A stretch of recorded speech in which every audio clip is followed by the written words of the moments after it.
Welcome back to the channel, guys. It's your boy NextGenNero back with another review, man. Today we got to talk about Avowed, and man, I just want to say I'm a huge fan of Obsidian. I love their games. I love the Outer Worlds. I still have to go back and finish Pentiment, man.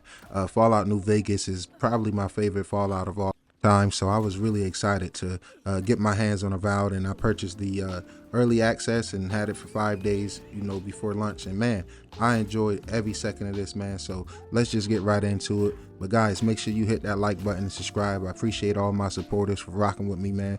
And we got a lot of great games coming this year, man. So plenty of content on the way, man. Make sure you subscribe, hit that notification bell. But let's get into it. First thing I want to talk about is graphics, man. And this is one of the best Unreal Engine 5 games on console. It looks amazing with beautiful lighting, detailed textures with little to no pop-in. On the Series X, I played in balance mode with an unlocked frame rate. I believe it was the 40 frames per second, but I think the frames was unlocked. Either way, man, it was smooth. It was beautiful. Every now and again, I would have a traversal stutter, but that was about it. And that's without even a day one patch, I believe. It might get a patch today. I'm recording this on launch day for you guys. So I enjoyed it, man. Now, I was surprised to see Obsidian move away from the darker tones of the original reveal trailers as we got closer to launch. But in the end, I'm gonna honestly say I prefer this art direction, as the world is more beautiful and vibrant, and it really lets Unreal Engine 5 shine with lumen lighting and reflections, nanite details with textures on the ground and trees, and foliage was dope. Even the enemy designs looked good as well. Your companions look good. The only thing I would say, the lip syncing was kind of off a little bit for some of the dialogue, but outside of that, man, Obsidian absolutely cooked, and it's nice seeing what they could do with a bigger budget. This world is beautiful, plenty of vistas and variety to see, man. So graphics is A1, man. And it's nice to see Unreal Engine 5 finally hits its stride. And shout out to Microsoft and the Microsoft Technology Group, because between this, the coalition working on the upcoming Gears, and Hellblade being one of the most impressive games I played this generation as well, it's nice to see UE5 finally hit its stride, man. So kudos to them. Now, the next thing I want to talk about is the story and world. Man, the story of Avowed is a nerdy and deep one. It has a lot, and I mean a lot, of dialogue, lore, secrets to discover, and collectible codex to pick up and read to get a better understanding of the world and universe. And as someone who never played the Pillar of Eternity games or series, I really appreciate the richness of lore that's there. That being said, it could definitely be overwhelming for the average gamer, but at the same time, you're not being forced to read. And as far as the dialogue, to me personally, it's deep and engaging. And thanks to the great voice actors and dope companions on your side, it's easy to be immersed in the world, but at the same time, it may not be for everyone. So approach with caution and approach with an open mind. As far as the story, you guys know I don't like to get into spoilers, so I'll keep it simple. But I want to highlight that I was engaged until the very end, especially as I made certain decisions that could not be versed in morally wrong decisions as well, that had deep outcomes. And some of the decisions you can make in this game really affects the world around you. And I even got locked out of a certain city in the game because of one of the decisions I made early on. So I wasn't even able to go back and complete some of the side things there. So for all the people thinking that the art style is too quote unquote woke, honestly, I don't even know how art style could be woke, or just thinking the game is not dark enough. Just know that it is some very dark outcomes that could be had in this game. And I immediately fired up a new playthrough after taking 40 hours on my first playthrough, and that's what doing a handful of content and hunting a handful of bounties along the way before I rolled credits. I was immediately filled with instant regret, deep thoughts, and I wish I could change certain outcomes with the urge to just start a new character right away. Alright guys, third points I want to talk on is combat and gameplay. The combat and gameplay in this game was absolutely amazing in my humble opinion. I will say it could be some unnecessary difficulty spikes here and there, so you have to keep an eye on your weapons and make sure you're upgrading and picking up better weapons as you move along this world, or you would definitely be getting your ass handed to you as you go out exploring. But I do love the freedom that Obsidian has gave this game. No matter what route you want to take as far as combat, you can have a sword and shield in one hand, you can have a sword and a handgun in the other hand.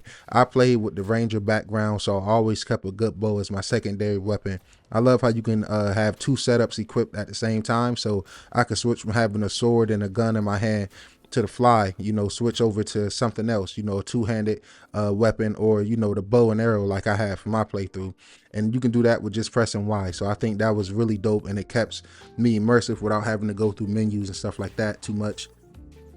And I always played in first person for that same immersion that I mentioned, but I think it's really dope that they had a third person option as well for people that don't like to play in first person. It's plenty of caves and dungeons to discover in the living lands with beautiful scenery and plenty of enemies to fight along the way. I do wish it was more enemy variety, but enemies that are there is fun, and having bounties to collect was a good way to go test my combat skills and new weapons and skills I have learned. The skill tree is very deep with multiple playstyles, being able to mix and match. An option to reset at any time was dope. You can also reset companions' abilities, and they are also very useful. You have the Mass Effect style tree that you can pull up, and they also use their powers by themselves. I don't think that's a way to turn it off, but I will say they used them at the right time a few times. Whether that was getting a heal off with Yada or her throwing up a shield was really dope. So I will have to play on harder difficulties, because I did play my first playthrough on normal just to play the game and try to get a review out within a decent window for you guys, time frame. But overall, the gameplay loop was very fun. The gameplay was awesome, man. And this is a game that can be replayed multiple times, easily. So that's very important in RPGs, is the replayability. Guys, the last section I want to touch on in this review is sound and music, right? The music in this game and sound design was perfect in my opinion. The music was done by none other than Venus Theory, and his soundtrack for Avowed is also on Apple Music and Spotify, so feel free to check him out there. He did a great job from everything from combat music to the background music while you're exploring. The music during dialogues and deep engaging heartfelt moments is done really well, really helps add more immersion to the scene. It's just a vibe, and I love how the music goes with the flow of the game, the flow of the combat, and the art style as well. Everything in this game just seems to complement each other, and it all comes together in a beautiful package that works out really well, in my humble opinion. I enjoyed this game a lot, man, and I think everything together, no one thing is just the perfect or great RPG aspect, but when you put all the aspects that this game offers into one package, you get a really, really good RPG game right here. It's nerdy, it's dope. I love the writing style.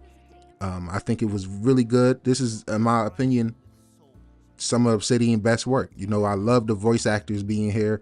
My boy Kai, one of my favorite companions in the Obsidian game to date now. That is my boy Garrett's voice actor from Mass Effect, so I absolutely love that. And guys, please don't let the negative drifters out here on YouTube and in these Twitter streets and everywhere make you think that this game is not worth trying. I don't see why people don't try games because these people are saying it's too woke, or it got pronouns or something they don't like. Look, the game is in Game Pass. You don't have to pay full price. Obsidian really worked their ass off, I can tell, and as an Obsidian fan, this is one of their most beautiful, polished, and deepest games to date.